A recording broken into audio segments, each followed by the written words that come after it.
compete for the road for the usage of the road. When we go to the hospitals, there is no need for us to compete for the resources, for the facility. Because even if you now you compete, will you take overdose? You will not take overdose. But whether it will be the doctor to determine how much medicine to give you. So there is no need for us to compete. For the case of the schools, they are for all of us, not for profit making. And therefore with us, the role is to go there, sit, be taught, go away. All right. So, having had these few features of command economy, we can still move on and analyze them and see the significance, the advantages, what are the merits of having a command economy. By therefore this matter, just as I gave you an example of capitalist economies that they emanated from the Western Europe and they moved on to the entire African continent. Likewise, for the case of the communist or socialist economy, this one emanated from Eastern Europe, where we have Russia. Russia, which was a communist bloc by those days of 1940s, before the end of World War II, 1945, before its final collapse. It's where we had a bigger bloc of the communist economies. When it came to Africa, we have been having Libya under command economy, where resources have all in all been in the hands of the government. Yes. Even before time of Gaddafi, the late, who died in 2011. Time of King Idris, resources were under the control of the government. And when it came to Gaddafi's time, Colonel Muammar el-Gaddafi of Libya, who governed Libya from 1969, it comes to our knowledge that he really had controlled the economy to his satisfaction, to the level that he felt that really Libya was growing. That is why, to take you back slightly, that's why when he was conniving with the Western European companies who were working on the oil in Libya, when he came in power, he said, no, I cannot continue dealing with you for long. Sort out yourselves. He made a statement that the oil of Libya is for the Libyans. He did not say the oil of Libya is mine, but he said it is for the Libyans. Meaning that the resources in Libya belong to the entire people of Libya, to the public. That is where we have a communist economy. But now it is on a high trend of collapse, total collapse, because of the high interference of the Western. Why? Basically because Gaddafi, he who was calling himself the king of kings in Africa here, later on was overthrown and was given a bloody nose in 2011. All right. So, what could be the advantages? What could be the advantages of having resources in the economy being controlled by the government? Yes, for this matter here, we realize that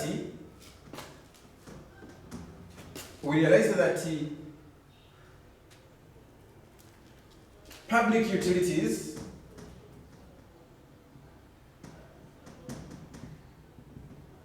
are produced. Public utilities, we mean those which are non-profitable making in nature, are produced. Why? Because they tend to be expensive for an individual, but on the other hand also still individuals like profit-making businesses, and these ones like roads, as I have mentioned them, they are not to an individual. Then we also say that there is efficient,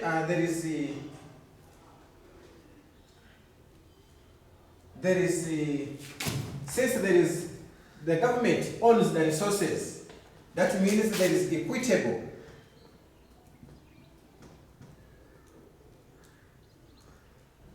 utilization of resources. In other words, there is no economic imbalance in the country because it allocates resources to where they are needed. To where they are needed. Then, on the other hand, we also realize that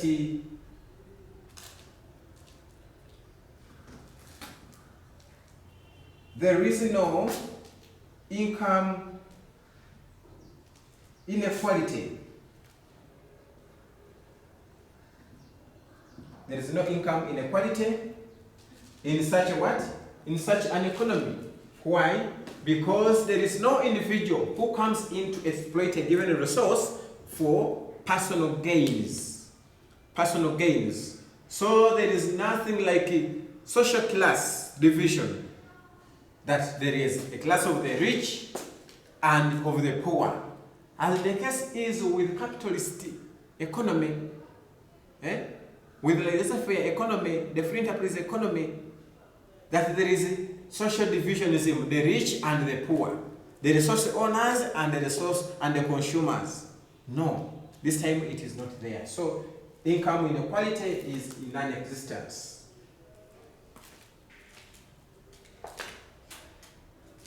So the other one, there is no wastage. No wastage of resources. Why? Because there is no competition. Because there is no competition. There is no competition. The government does not compete with anyone. And because it does not compete with anyone, therefore it does not exploit resources anyhow to end up not utilizing some of the resources, to end up not exploiting some or using up some of the resources. For this matter, therefore, there is no duplication. There's no duplication. Why? Because entry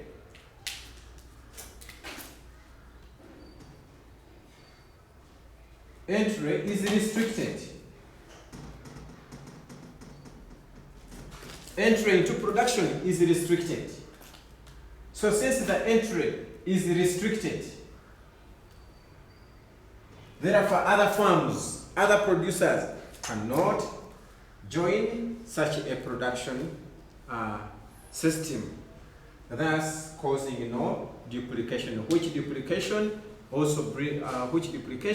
brings about production of substandard products and also causing poor quality products because of stiff and unnecessary competition. Yes. So, for that matter, therefore, we realize also that, let me first remove this, try to create space.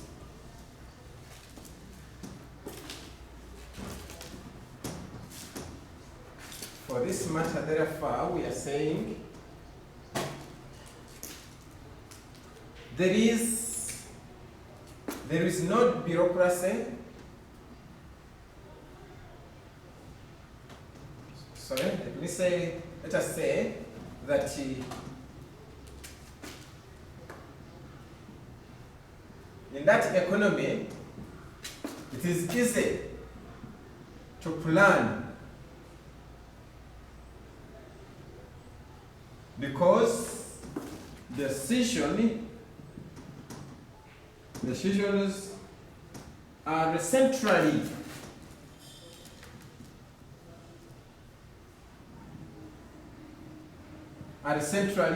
made.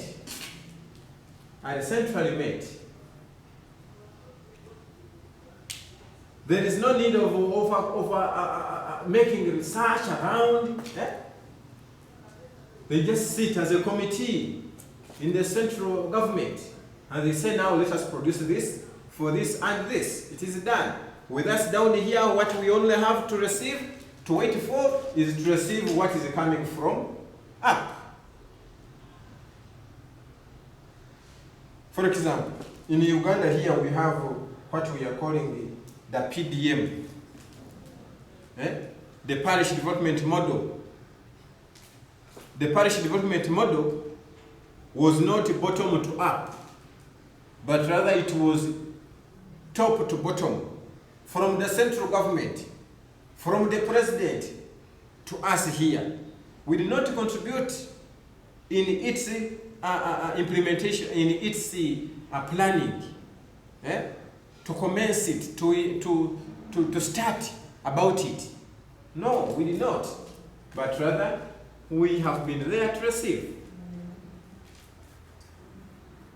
So there is also economic stability. There is economic stability. Why? Because prices are made by who? By the government. So issues of price fluctuation are controlled by the government. It is the government which determines the price at which a given product should be produced at and should be given out at. So issues of price fluctuation over the forces of demand and supply, they are not there. They are not there.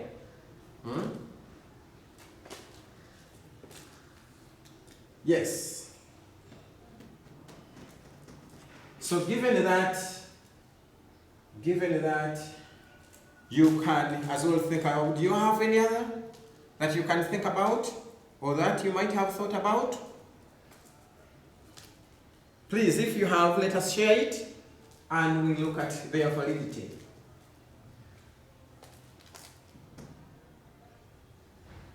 Yes.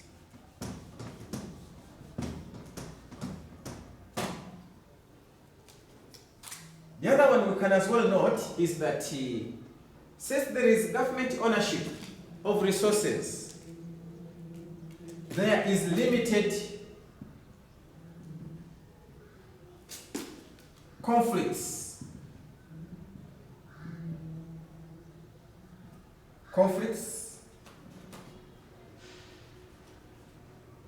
over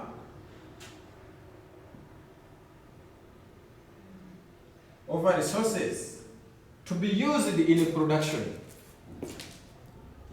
To be used in production.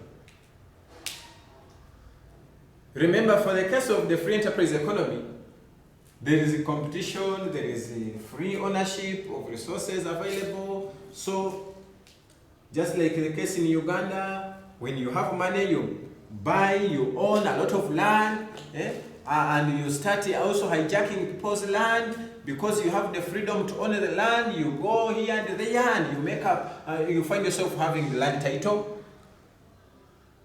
of the land which was initially owned by some other people.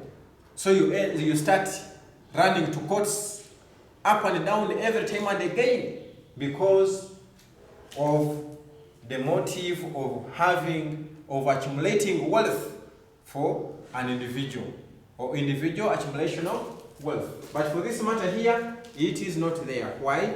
Because all of us, we are under the government. No one is allowed to own land. No one is allowed to own a given resource. So issues of such a conflicts over ownership of certain resources are not there. Which is good actually. Which is good. Yes. There's no tendency of saying that there's no social divisionism. Social divisionism in terms of classes. In terms of classes.